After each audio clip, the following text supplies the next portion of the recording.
to Canada. Nginyu Ngala, the Canadian stud point guard, is finding his way down to Lawrence, and he's going to bring a lot of shooting, scoring, and athleticism. What exactly does he bring to the table? Where does he fit in with KU? We'll get to all that on today's episode of Locked On Jayhawks.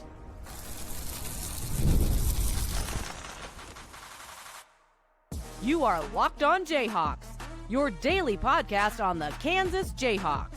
Part of the Locked On Podcast Network, your team every day.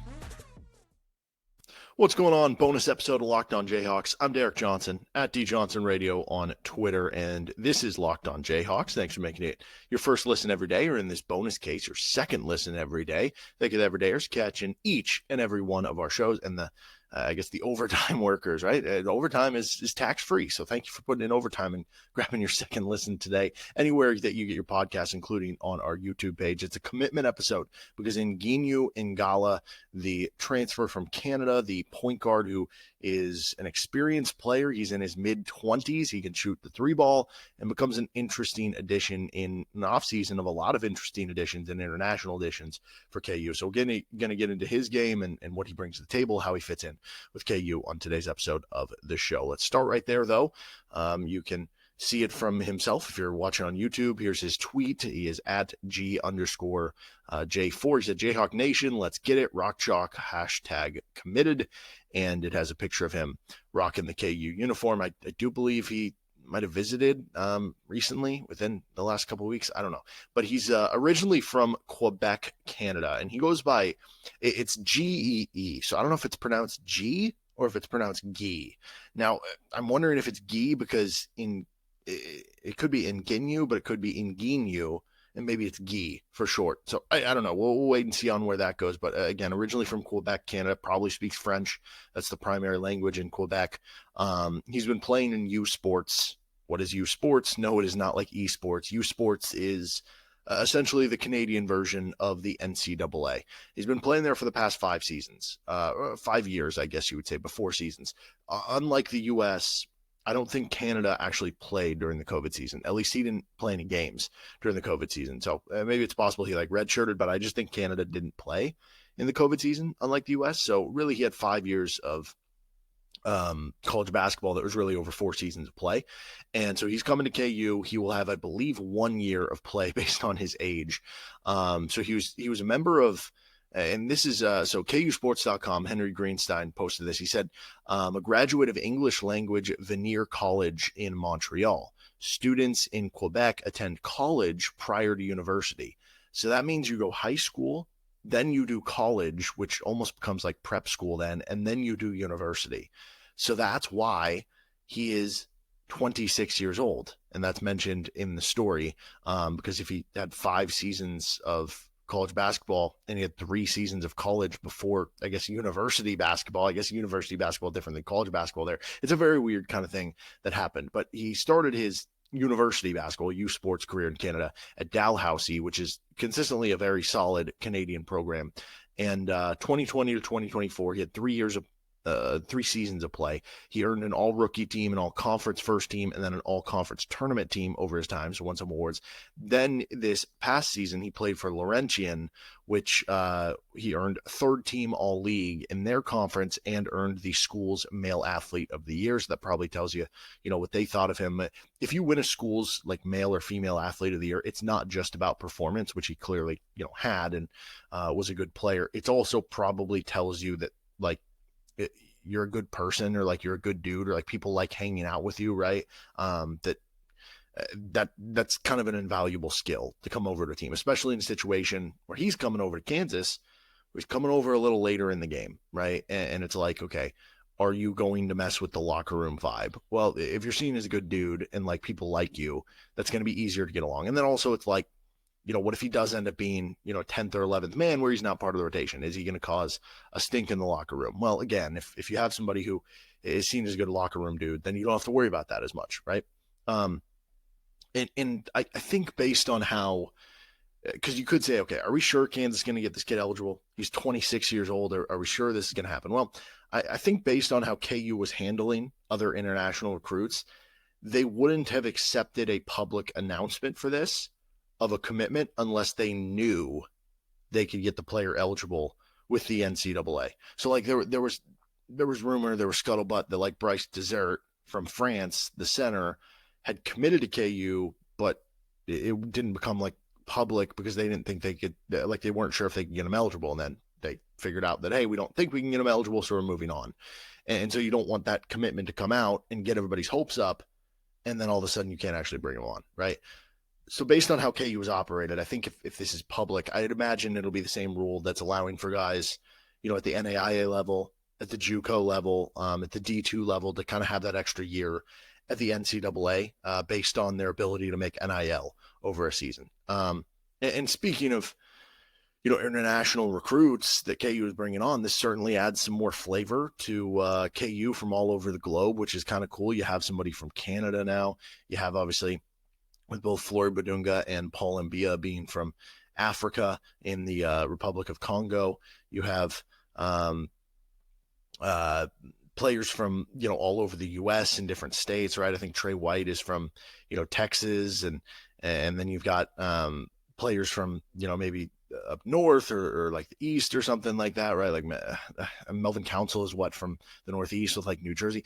Point being, you have like all different cultures and all different like areas on the map, which is, I think, really cool. It becomes kind of a cool blending of, I don't know, different experiences and different people. And I think that's a cool thing to have on the team, and kind of have that opportunity. Now, from a roster perspective, he becomes, depending how you want to look at it. Do you look at him as a college transfer, because he is transferring technically from another college, in which case he would become KU's fourth collegiate transfer edition?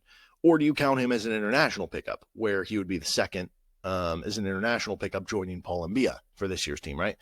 Now, obviously, from a total math perspective, it also puts Kansas at 13 scholarship players again, where you basically have 7 guards. I mean, you do have 7 guards, 3 wings, with the wings being Trey White, Samis Calderon, and Corbin Allen, and then 3 big men with Paul Mbia, Flory Badunga, and Bryson Tiller. So if they did want to make, because again, remember, in the new age of college sports, you have 15 scholarship opportunities, openings, whatever, for basketball with the new rev share idea.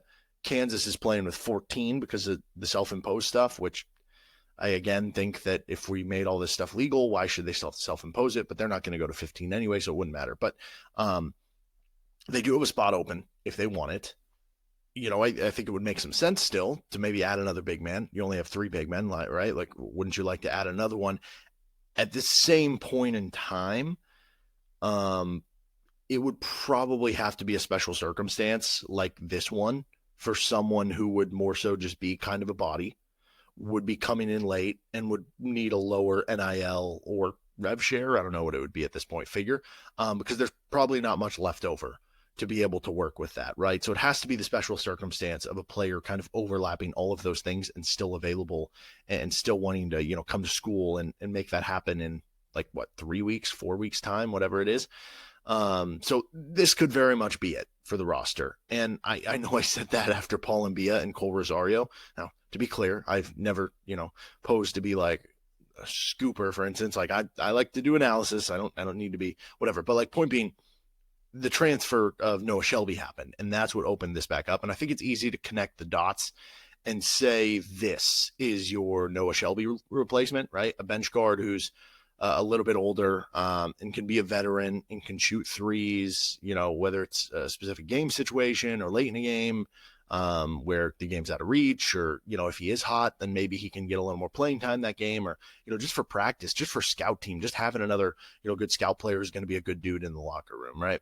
So I think that makes sense. And then from Ngala's perspective, it's like he probably gets, from his perspective, paid more, I would imagine, to come to KU, whether it's NIL rev share, and it might not even be a very big total, but it's probably bigger than, if he's going to try to go to the Canadian Professional Basketball League. I can't imagine a rookie contract there is going to pay more than what Kansas is given for something like this. So it also gives him a chance to, make some connections for his post-basketball life in the U.S. and at a big university like Kansas as well. So there's obviously the Bill Self health news that kind of throws, I don't know, it kind of makes it play into the idea that KU's roster probably is set, right? I mean, probably a little less time right now for Bill Self to be on the phones or like really digging into the minutia of who's available. If they did want to add a 14th player, if they did want to add another big man. So I'm going to kind of go in it with the idea that Nginyu Gee is going to be the KU last edition. Like I said, I've been wrong before. I could be wrong again. And if I'm pleasantly surprised and they do add another big man, that'll be great. But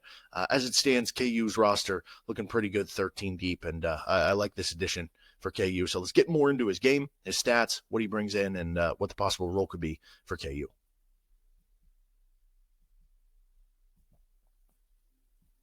Today's episode of the show is brought to you by FanDuel Sportsbook. Summer sports are in full swing, and whether you're all about baseball under the lights, golf on the green, or high-stakes soccer action, FanDuel is the best way to make every game even more exciting. And with FanDuel, you can even get early odds for instance, college football season, where KU's 13.5-point favorites over Fresno State, minus 500 on the money line. The over-under is 50.5. If you want to bet early on the college basketball national champion, Kansas is actually going off at a little deeper than we're used to seeing them, 20-1 right now. That's definitely deeper than, like I said, we're used to seeing them. That puts them behind Purdue, Houston, Duke, Florida, Kentucky, UConn, Michigan, St. John's. And then they're tied with Louisville, Texas Tech, BYU. I think there might be some value in both Kansas and some of those other teams at the 20-1 range. You can bet on those and plenty others over at FanDuel Sportsbook. Again, if you're new to FanDuel, new customers can bet just $5 and get $150 in bonus bets if your first bet wins. Open the FanDuel app today or visit FanDuel.com to get started. Thanks for joining us on this bonus episode of Locked on Jayhawks. Nginyu Gee Ngala is the latest Jayhawk to join the fold. So obviously a player who's been, an all-conference pick at different stops. If we look at his career numbers, so 73 career games played over his 4 seasons. I think that probably implies he's had to deal with injuries over the course of his time, right? Because he's had some team success. His first season of play at Dalhousie, they went 24-5. They won the conference and won the consolation bracket of their basically March Madness tournament. The next season they went 20-15 and made the conference tournament semis. The next season 26-14 and won the conference again and made it all the way to basically their final 4. And then at Laurentian they went 16-14. So that's obviously more games than 73 games. He started 58 of them, but for his career, overall those seasons, 28 minutes per game, 14.8 points per game, so about 15 at 36% from 3. Very good three-point shooter. That's 147 made threes. So averaging over 2 made threes per game for his career. The field goal percentage, a little lower at 41%. Free throw percentage, very good at 85% for his career. Good rebounder for being a guard. I should mention that he's a 5'10" guard, so he's not the biggest guy in the world, but 4.2 rebounds per game. Good numbers for a guard there. 206 career assists over 73 games, so a little under 3 career assists per game. Does have a good turnover number, 163, so not a great assist to turnover ratio. Good at getting steals, though, 117 steals in those 73 games. So you're looking at, basically around a steal and a half per game, and what he put up in 1,080 points in 73 career games. His basically season bests, his season highs. He averaged 17.5 points per game in the 2022-23 season with Dalhousie. That was his best there. That was also his best for field goal percentage at 45.6, his best for three-point percentage at 39.8, though last season he was close at 39.2. His free throw percentage was the best too, 92%. His best rebound rate was last year, 4.6 rebounds per game. And then the most steals he had was that second year that at Dalhousie when he had 49 steals in 18 games. That is absolutely bonkers. 49 steals in 18 games. That is pretty crazy to come around to. Now, he also got, a good amount of action in some of the playoff games. And I should mention, I don't think that counts because the stats I'm looking at, those 73 games were just the regular season. He had 15 more games at the postseason. He had 6 more games at the national championship. So actually, yeah, if I look now and total up everything between the postseason and regular season career, 116 games played, 14.1 points per game, 4 rebounds. He had 189 steals in 116 games. So again, vibing out to a little over a steal and a half per game there. 34% from 3, so higher volume there, but it's mostly being tanked by his 23 to 24 year, in which he shot 29.6% from three. The 2 years around it, 37.3 and 38.3% from three, 40.5% from the field, 84% at the foul line. Okay, so that's a lot of numbers, and kind of going over it. I actually found there's one exhibition game if we want to look at like, okay, what is the level of play? Because some of the best teams in Canada are as good as like high major teams in college basketball, but it's a much more, it's like a wider talent gap than in the US, where it's like, you know, the 300th best team can beat the 150th best team pretty regularly. In Canada, I don't think they have that many teams, but like theoretically, the 300th best team would probably get walloped by the 150th best team. It's a wider range, whereas like the worst team in the U Sports might be more equivalent to a D3 team, whereas the best team might be more equivalent to a high major team. So you can see how there's a bit of parity. And so it's a little harder to say, like, what is the level of competition? What level is this guy playing on? And those sorts of questions. Well, they did have an exhibition game, which it's one game and it's not the be all end all, but it was against IU Indy, which, by the way, that's a weird story. IU Indy was like a D2 school a couple years ago. Now they're a D1 school because they merged with IUPUI, Ooey Pooey, as the experts call it. And IUPUI was a D1 school. It merged with IU Indy. So IU Indy was a D2 school, now a D1 school, even though they're the same now. I don't know. That's a weird thing. But when they were IU Indy, which is a D2 school back in the 23-24 season, this was in August of 2023. So right before that season started. And they played that team and lost in overtime. So basically you're playing against a, what is now, if you look at IU Indy, was one of the worst teams in D1 last year, but they were last year a D1 team. So you basically are playing against a team who, and they had some players that were on both rosters, an overtime game. So basically even with that type of team. And in that game, Ngala was good. He had 16 points, 3 assists, just 1 turnover. He was 3 of 6 from 3. Like, he had a good game for them. So, you know, I think this guy is probably, like, maybe he's on a low major team, like maybe he could be good enough to be a starter in college basketball. And so for Kansas, if you're looking at kind of the end of bench rotation role, like we'll get into what the role entails, but like that's totally fine, right? Especially in nowadays with rev share and NIL, teams have been desperate to try to find players that would be willing to be role players and aren't just going out for more playing time, right?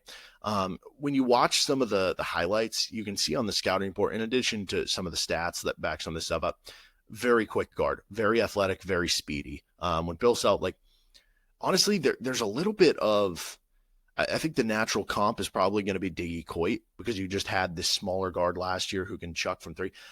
I think there's a little bit of Joe Yesufu in Nginyu Gee Ngala, more so than Diggy Coit, right? I see Yesufu a little bit more. I think Yesufu had more vertical bounce than Ngala does. Like, I don't expect Ngala, like, Yesufu could get up there. We all remember the highlight that everybody wanted to watch over and over again when he decided to transfer to Kansas when he was at Drake against Wichita State. It's not that, but it's that same kind of like quickness and short area burst that I think Yesufu had. I also think the big difference with him and Coit, I think he's a better defender than Diggy Coit, whereas like Yesufu could at least pressure the ball a little bit. Now, I don't know if we're doing scouting report. Like, I think on strengths, I would say he's quick and athletic. I would say the shooting is a plus. He's had some really good seasons shooting the 3 ball. And in a smaller sample where he's not like the go-to option, which he has been in Canada, most of his threes that he would take in a game would be in rhythm with the offense or like wide open, right? So that's going to improve it even more. And he puts up really good rebounding and steal stats, especially for a smaller guard on the rebounding. The question marks I would have were, okay, he's small. Like, what does that mean defensively? Because he is 5'10", and maybe it's closer to 5'9", who knows? But the thing is, I think he's a little bit stronger than Diggy Coit, and I think the steal numbers show that he at least is going to get you some steals, and I don't know that that was the case with Diggy Coit. So I do think you're getting at least a little more. I'm not going to say that he's, going to be Marcus Garrett on the defensive end, but I do think he is more valuable on the defensive end than Diggy Coit was, and that's where I like the kind of Joe Yesufu comparison here. Now, he also not the best at 2-point shooting or efficiency outside of if the 3-point shot's not falling, and he probably turns it over a little bit too much, but we're talking about a player who's been brought in to kind of overtake the Noah Shelby role, so to speak, or I guess you could say a like-for-like replacement with Noah Shelby. And I don't know, it's hard to say, like, based on Noah Shelby's recruiting rankings coming out of high school, you're probably like, well, Shelby's probably the better player. Then again, you look back at it and you say, okay, a couple of years ago, Noah Shelby was at Rice, which is a mid-major, and he was playing 10 minutes per game for Rice. If Rice added Ngala, this experienced player from Canada who is an all-league player in Canada, does he play more or less than 10 minutes per game? I don't know. Might be more, honestly. So you might have had an upgrade here, but I think it's more in that vein of like Yesufu, Coit, Noah Shelby, somewhere in that range of player. So what exactly does that role look like for KU?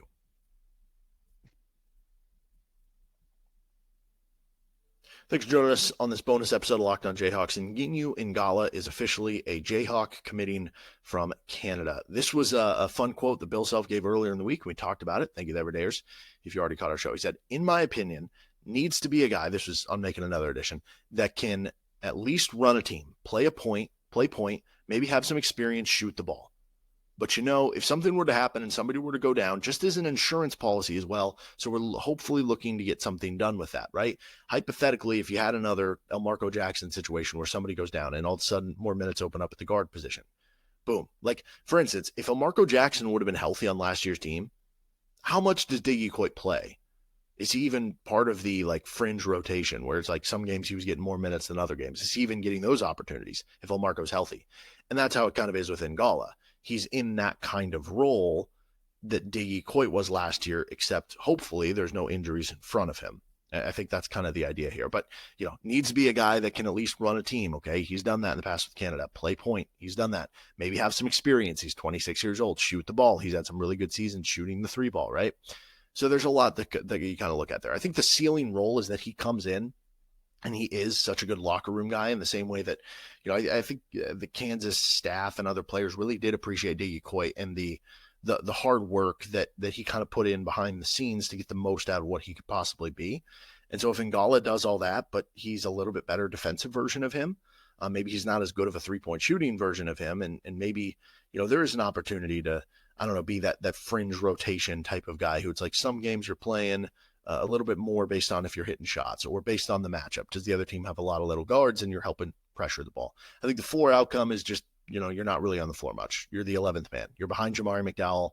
You're the 11th or 12th man, and you're only coming in kind of mop-up duty, but you're helping make an impact in practice and the scout team and being a good locker room guy and probably getting a good NIL check and hopefully having a good time, celebrating when things are going well, right? Like, that's probably the floor outcome. I think the middle tier outcome is somewhere in between. The middle tier outcome is like what's going to happen between him and Jamari McDowell. Because the way I view it right now, you feel, I don't know, I feel pretty locked in about KU's top 7, right?